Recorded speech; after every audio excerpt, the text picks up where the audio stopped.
চিরুনির মধ্যে সূরাতুল ফাতিহা ৩ বার পরে ফু দিলে কি হয়, কি লাভ হয়, এই বিষয়ে বিস্তারিতভাবে আলোচনা করব এবং আপনাদেরকে সহজভাবে বুঝিয়ে দেওয়ার চেষ্টা করব ইনশাআল্লাহ।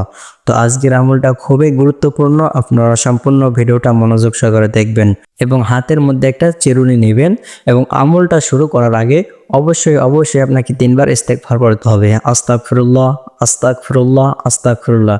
এরপরে আপনাকে দরুদ শরীফ পড়তে হবে, অর্থাৎ দরুদে ইব্রাহিম, যে দরুদ শরীফ আমরা নামাজের মধ্যে পড়ে থাকি, এই দরুদ শরীফ আপনাকে ৩ বার পড়তে হবে। এরপরে আউযু বিল্লাহি এবং বিসমিল্লাহর সহিত সূরাতুল ফাতিহা ৩ বার পড়বেন। একবার করে সূরা ফাতিহা পাঠ করবেন আর ওই চূর্ণের মধ্যে ফু দিবেন। ৩ বার পাঠ করে ৩ বার ওই চূর্ণের মধ্যে ফু দিবেন। তো আমি আপনাকে যেভাবে আমলটা করতে বললাম, আপনি যদি ঠিক এভাবে আমলটা করেন, তো আমলটা করলে কি হবে, ওই চুরুনি দিয়ে যদি আপনি মাথা চুল আঁচড়েন, তাহলে আপনার যদি মাথা চুল উকড়ে যায় অথবা মাথার মধ্যে অনেক খুশকি থাকে, সেই খুশকি দূর হয়ে যাবে। অথবা আপনার মাথা চুল উকড়ে যায়, সেই মাথা চুল উকড়া বন্ধ হয়ে যাবে।